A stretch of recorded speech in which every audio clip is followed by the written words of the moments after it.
Welche Strategien und Reformkonzepte hat nicht nur die Politik, sondern ganz speziell die Sozialdemokratie zur Gestaltung des digitalen Kapitalismus?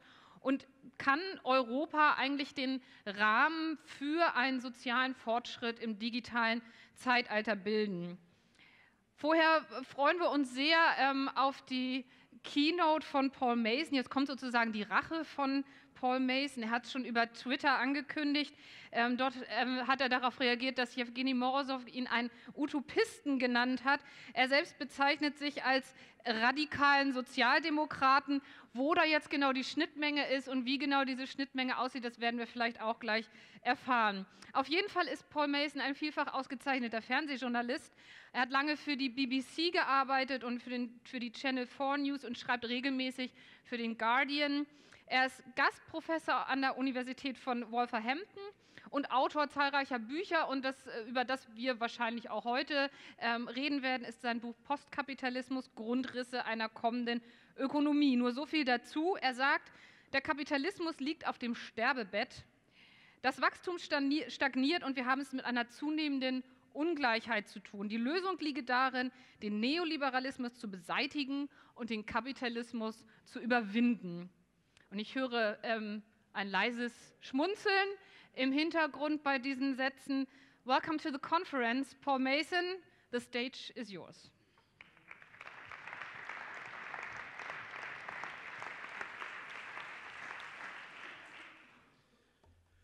Thank you. It's great to be here, although I am crying because this building is several times larger than the party headquarters of Labour, and we don't have any Clement Attlee Stiftung.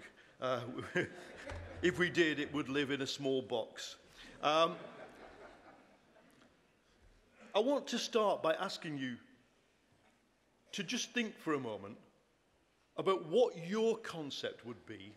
What would it look like if capitalism ended? Even to think about it for 20 seconds already defeats the social theorist Frederick Jameson, who famously wrote in his book about postmodernism that it is easier to imagine the end of the world than to imagine the end of capitalism. This is where we had ended up in the 1990s, in a period of despair when nothing alternative was possible. No change could be imagined. Well, now, after 2008, I have no problems imagining what the end of capitalism is going to look like. The problem is there are two versions of it. There is a catastrophic version and there is a benign version. In the book Post-Capitalism, which I produced in 2015 and which Zurkamp brought out here, I wrote that either we end neoliberalism or globalization will break up. And I underestimated how swiftly that would come to pass. Because we are now headed towards a situation where there is very little consent among ordinary people for the kind of economy that developed world governments are trying to deliver to them. I was in Thuringia 3 weeks ago at a seminar similar to the smaller seminar in the university. And it was really interesting to hear the people talking, Social Democrats, Greens, leftists, about what had driven the AfD vote in Thuringia. And it was very different from my experience of poor people voting. Now you've got not so poor people voting against globalization, against cosmopolitan and metropolitan culture. So something's wrong. And we can imagine, like all processes, we can imagine this becoming out of control. We can very easily imagine how badly the world will look if movements like AfD, movements like FPÖ become more strong everywhere. So Social Democrats, before we even think about what the alternative is, must commit ourselves to an alternative. We must commit ourselves to the search for a narrative, a story, a connection, an emotional vibration that can fight right-wing populism in its own places, whether Thuringia or where I come from, northwest England, towns that voted overwhelmingly to leave the European Union. So that's the catastrophic version, because Morozov earlier, me and Morozov have just been to Norway and spoke together, so I'm very oriented to Yevgeny at the moment. And I know in the earlier session that you were speaking about the possibility, I think, of a digital feudalism, of permanent relations of obligation and slavery that arise from the massive power imbalances that will come if we don't stop what is happening. For me, that's where Vladimir Putin and Donald Trump are taking us, and Xi Jinping, to be honest, are taking us away from universal rights, away from concepts of information freedom, away from a global internet. There is not already a no global internet. It does not exist. It has been balkanized, and we will not see the lights go on for a global internet for a long time. So that's my catastrophic direction. We must come up with a positive direction. Of course, for a long time, social democracy itself has been unable or unwilling to imagine what comes after even this kind of capitalism. This was effectively the achievement that Blair and Schroeder made when they signed their joint declaration of the third way and the new middle, the Neue Mitte, in the 1990s. And there were two very good reasons why it was impossible to imagine anything else. One is, of course, that historically, the one attempt we have, the one experiment, went tragically and catastrophically wrong.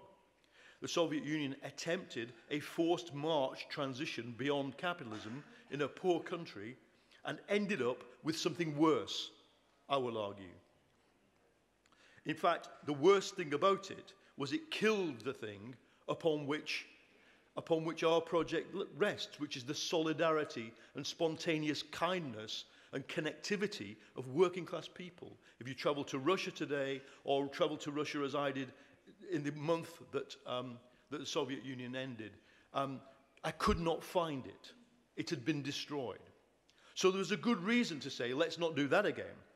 But there was also a good reason to say to people like Tony Benn, the late Tony Benn, the left leader of British Labour, look, even your programme and national social democracy no longer matters. It cannot work in a globalised world. And we know all the arguments about why it could not work. But I believe that information technology creates a different route beyond capitalism. And this is the content of my book, and if you've read it and made notes on it, and some people do, this is going to be 101, okay? If you've never heard of me, this might be interesting to you because it's a new idea.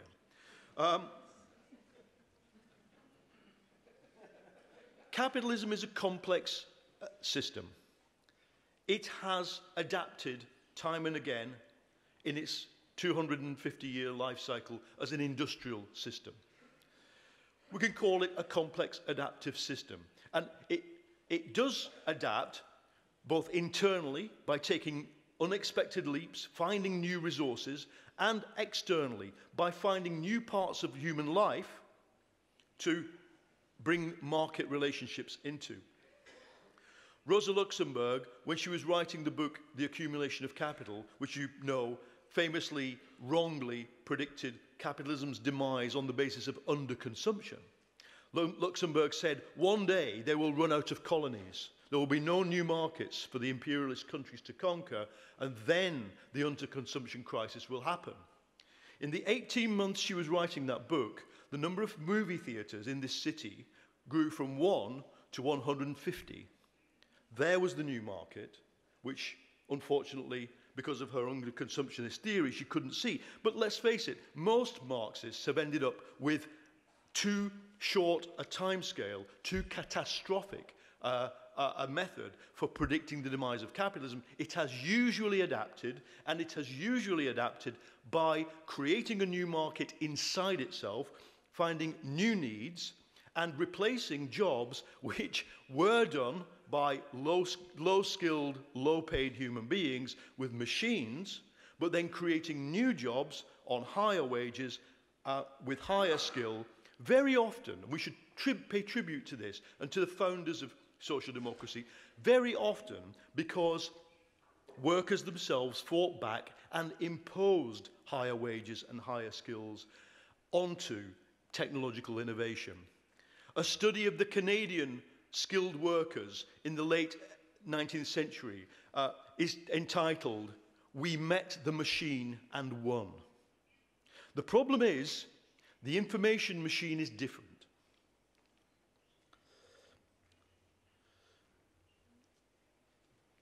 The revolutionary potential of information technology is real. It massively speeds up and simplifies the production of physical things. It industrializes the creation of knowledge, the creation of organizational innovations. It improves human-only productivity. So I am many times more productive because I have this than when I was doing my degree in the early 1980s and I had a pen and paper. Information technology creates use value on a massive scale. And Saint Karl Marx is with us. I will use the categories of Marx here, but it is exactly right. It creates use value, and it creates self-expanding use value, which no other machine really could do. A computer that controls itself, a computer like Google's DeepMind neural network, which learns without human intervention, is quite a big departure for human history. So I argue that information is different. And I only have 2 slides. This is the first one. This is my entire speech, if you want to get ahead of me. There are 4 new effects of information technology which mainstream economics struggles with, but I want us to try and understand. They are the zero marginal cost effect, which makes some things very cheap, makes information goods almost free to reproduce anyway. Morozov and the earlier, I hope for the last 2 days you've discussed the idea that information collapses the price of everything. I don't have any more PowerPoint slides, but if I wanted to show you one, whether it be the price of bandwidth, storage, processing power, or DNA sequencing, all the graphs would look exactly like this. An exponential price fall. Deloitte, the consultancy, I don't agree with them. I think they're way too pessimistic about capitalism here, but Deloitte believes that this exponential fall in the price of real physical things due to information will never stop. It will never stabilize. I think a materialist would be a little bit more sanguine about making that judgment, but nevertheless, we can imagine this massive fall in price. So that's number 1. Number 2 is automation. The separation of work from the hours of work from the wages paid is already a result of that, and the blurring of work and leisure time, and we'll come to some of the details about automation. The creation of massive potential externalities in the form of network effects. That's number 3. You talked about that today. We'll go into some details in a minute. And finally, the amplified effects of information asymmetry. You know, classical economics always told us an economy is a place where there is perfect information. If it's not perfect, the anomaly will soon go away. This is not going away. Now, each of these spontaneous economic effects of information technology creates a challenge for the normal operation of capitalism. In turn, at the same level, if you want to use Marxist terms, at the same level of abstraction, is an equal and opposite spontaneous reaction, which I argue is what is shaping the thing we call digital capitalism. I don't use the word digital capitalism, but the conference is entitled Digital Capitalism, so we'll use the word. But modern info-capitalism is being shaped by the interplay of these 4 forces and the 4 spontaneous counter-reactions. And because of the shortage of time, I'm just going to explain each one very briefly. Paul Romer in 1990 explained how information goods are different. They can be reproduced for free, they don't suffer wear and tear, they can be simultaneously used by more than one person. So whatever it costs to produce a music track, let's say, the reproduction cost of that music track, the cost of distributing it and putting it into your cell phone, is going to fall pretty close to zero. I didn't invent that. Jeremy Rifkin didn't invent that idea. It's Romer, and he is right. Now, what's the spontaneous adaptation? I argue, in the second column, the creation of monopolies on a scale we have never seen. Krupp and Siemens would be very, very impressed by Amazon and Facebook. The purpose of these monopolies is not like the classic monopoly of the Edwardian era, the Belle Epoque, progressive era in America, to suppress innovation. What it is primarily there to do is to suppress accurate price formation. And if you want Exhibit 1, Item 1, iTunes, 99p a track. Supply doesn't matter. Supply is infinite. Demand is variable, but it doesn't matter. Quality doesn't matter. Number of people it took to make the track, from symphony orchestra to guy with a guitar, doesn't matter. It's always 99p because Apple has monopoly pricing power. They created it by creating a walled garden of physical products and electronic products and information technology. The only reason I'm convinced that that can't go on forever, of course, is that it's now 9.99 units of whatever currency you want, pounds, euros, per month. Now, just 10 years later, you hire all the music in the world for a fixed price again. Supply and demand doesn't come into it. Another byproduct of the collapsing reproduction cost of things and services is that already, when entrepreneurs come out of business school and ask themselves, what does it mean to be a capitalist? In countries like mine anyway, I don't know about here, what they think about is monopoly. What they want to do is create a rent-seeking opportunity, a bottleneck in the market, use technology to protect that forever, and charge all other people, businesses, consumers, producers, a rent to use their property. That's no entrepreneurship in Britain. The idea of inventing something or going to university and studying mechanical engineering. No, they all want to be out there and create a startup which becomes a monopoly. And that's quite an interesting signal, a social and cultural signal of how sick normal capitalism has become. If you look at the formation of Uber, Morozov talks about this. You get a worked example of all these problems. The Saudi Arabian and rich family wealth funds have piled up money offshore where they can't think of anything to do with it that's productive, because the price of producing real things is always, the returns on producing mass-produced real things are very, very small. Who'd want to own Foxconn? It can only be owned in a dictatorship with no scrutiny, because if it were owned in any other economy, it couldn't function. Because Foxconn can function, famously telling its workers to sign contracts promising not to commit suicide, because it can function at such low margins, Apple can function on its margins. So the first action-reaction sequence is falling price creates vast monopoly. The second concerns automation. Now, the long-term fear associated with information technology is that although through robots and automation and artificial intelligence, it will destroy more jobs than it creates. That is a rational fear, because where automation has happened, that is what is happening. And of course, it's not that it destroys a job and recreates it as a robot. It's just that automation allows us to do the same things with many, many, many fewer people. I count myself really lucky that in my student days I was allowed to be a press operative, so pulling a hydraulic press to stamp a piece of metal with a machine tool.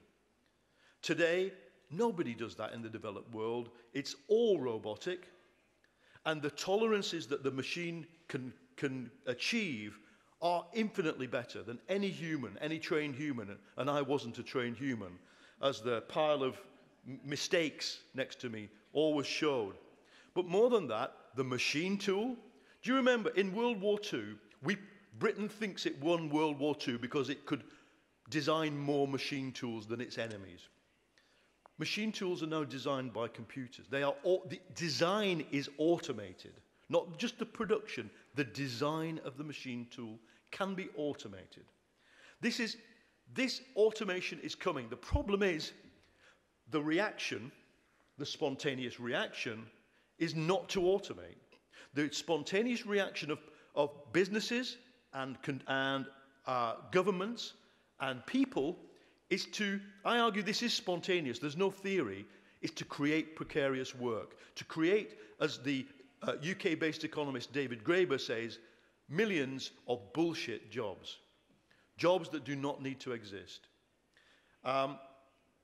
So when the Oxford University researchers Fry and Osborne identified 47% of all job functions that can be automated in the next 30 years, that is real, but it's not happening. And that's the second problematic, that we have the potential for mass automation, but what we get, and actually in the latest job figures, it's there in America, really obvious, there's almost full employment for people who didn't have a degree in America. Everybody who left school at the age of 16 or 18 and is still in the labour force, of course many are sick, some are in jail, but the ones who are economically active, almost 97% have work. What are they doing? Jobs that should not really be done in a fully automated and information-rich society. By humans. They can be done by machines. So now let's look at the third big impact of information. You'll be aware of this because I came at the end of the panel with Yevgeny earlier today, and you were already talking about it. The network effect. The network effect was well understood a century ago. Theodore Weil, the boss of Bell Telecom, explained it. The more people on the network, the more useful the network is, the more commercially valuable the network is. Network effects create social, cultural, and economic effects beyond the person-to-person transaction that capitalism understands. Capitalist law says, I buy something from you, you have an obligation to give it to me, I give you some money. That's a transaction. But if hundreds of us in this room are transacting in a different way, we are creating via this live stream on the internet, via our tweets, via private messages we may be saying to each other. Mason's talking rubbish. We are creating a much bigger cloud of information that is an externality to normal economics. Now, what the reaction, the spontaneous reaction, is that the monopolies and non-monopolies, but mainly monopolies, have become very, very good at harvesting those externalities. They say, okay, there's no law that says, because I text message you and then I send you an email and then I watch a video that you sent me. There's no law that says all the value in that should be owned by the monopoly, but that is what is happening. And that, of course, creates, it's being done systematically, not just, of course, by technology monopolies, but also by large retail groups, airlines, book publishers. I mean, did you know that the page on which most people stop reading Thomas Piketty's book, Capital in the 21st Century, is page 27? I know because somebody from Amazon Kindle told me this. They know what's happening. Think about what they know about you. Think about the 300, 400, 1,000 data points that a firm like Cambridge Analytica had on people who were voting for Brexit or voting for Donald Trump. They know a lot of stuff, but it's an externality. There is no reason that it should be them who owns it. And it creates, in capitalism, I would argue, it creates a question mark over who should own, in a way that factories didn't. Workers, even militant workers in factories said, I can see why the boss gets a profit because they built the factory. There's a bigger question mark over this. And to get to the final bit, information asymmetry, what's the spontaneous reaction is legal recognition. Look, the theory of capitalism says information should all be available to everybody. There should be no asymmetry, no imbalances of power.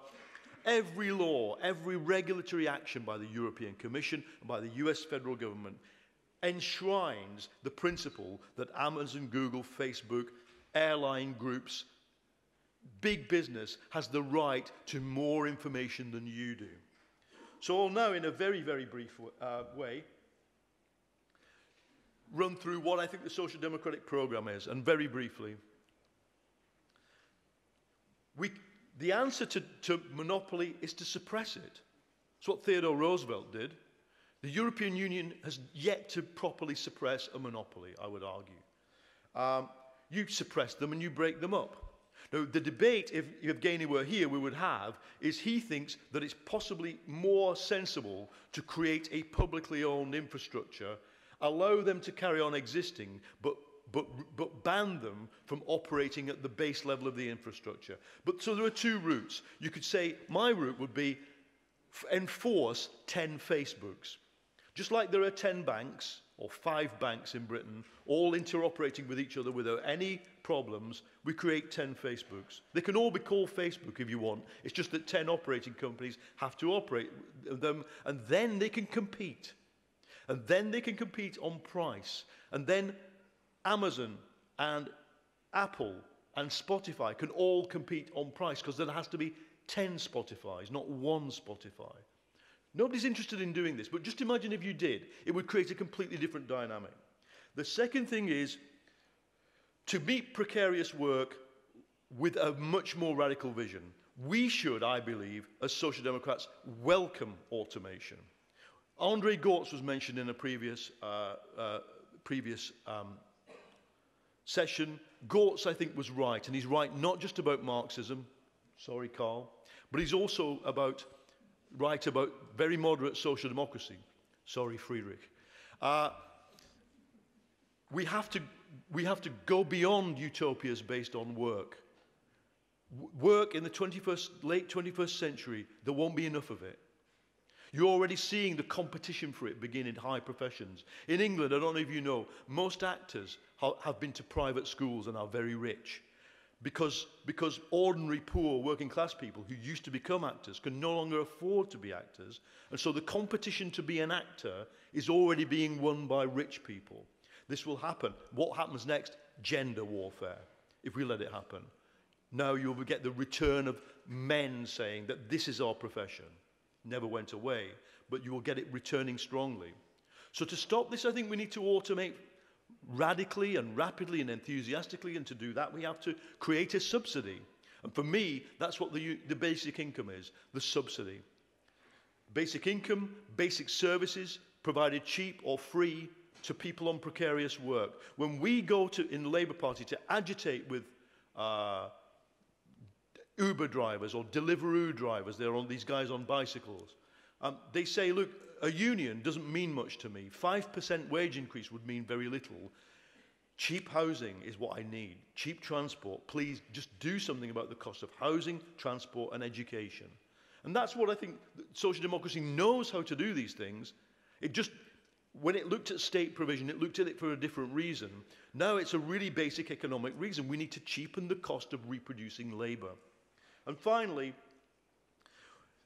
the no-brainer, of course, is to give people information rights, to say it is wrong, it is morally and legally and a regulatory breach. It's wrong to try to create information asymmetry. The state can set really good behavioral example. It's 30 to 40% of the economy in most European countries. If the state were open and transparent about information. What do I mean there? By saying, look, you can't, a mobile phone company, you cannot use the public airwaves to provide your mobile phone service and then create 50 different prices for the services that are designed to obscure to the consumer which is the best one. You must tell them what the best one is, and of course what the outcome will be. There will be only one price. That's what will happen. So we do that, but I'll finish on this. Artificial intelligence is a much bigger problem. And you will notice I'm pitching this, I could talk maybe in the discussion about what we are doing in Labour in Britain, what we are doing along this. I will tell you not a lot. It's all at the edges. We're doing some of it. Bits, little bits of experimentation. We're doing some. But if we carry it, the purpose of a meeting like this is to think beyond the next 5 years, to think about 50 years. And the big thing we've got to think about is artificial intelligence. Because the information asymmetry is so obvious. I'm studying AI, I'm studying the business of AI, and I cannot tell you what the AI strategy of the top 5 players is. One of them is the Chinese government. I have no idea what it is trying to develop. I have a rough idea what Google is because it's been the most open, the most concerned to try and create an ethical framework, but even then, it's surrounded by business secrecy. As for the rest, Facebook, the airline industry, not really sure what they do. The American government, not really sure. So it's like watching the first factory ever built and looking at it and going, okay, maybe there'll be 20 more of these, but then when you go to the guys who you know are thinking about it, they say, I'm not going to tell you what I'm going to do. It could be a cotton factory, it could be a tobacco factory. We're not telling you. Governments have to intervene into this, not to compete with them, because it was said earlier, you can't compete with the American government. Maybe the European Union could do an AI itself. But what we've got to do is demand, obviously, ethical use, obviously, prudential principle. Do not create this thing if you don't know what it does, same as with a medicine. None of those rules, the classic rules that hospitals follow in medical trials, none of them are there for big AI providers to cover. None. So we must begin with that, and I think our own populations will thank us if we do that. But what's the prize? The prize is that artificial intelligence can help us rapidly automate, and it can do more. It can solve because it can learn. Machine learning will help us solve all the big problems that people used to say planning couldn't solve. Planning can never organize a city. Planning can never rationalize an industry. Well, a learning machine can help us do this as long as we remain connected to it and understand what it's telling us. I think I'll finish with this one point. Social democracy can construct, I think, a narrative out of this. It doesn't have to be a narrative such as the one I'm telling you in the technocratic language we're going to speak to each other in. It can be a narrative that's very simple to many people. You could have a very decent job, but it won't last you all week. In the spare time, which I know German people really enjoy their hobbies and their spare time and their sports, that spare time will be bigger and richer than it is now. We will have enough because the state will intervene to cheapen everything and make everything that possibly can be free or very cheap. And what's more, all these, I know you are not very big into degrowth, but all the people who are will get lots of bonus points from this, because it will not look like a high-growth society in economic terms. It will look like a very, very happy society.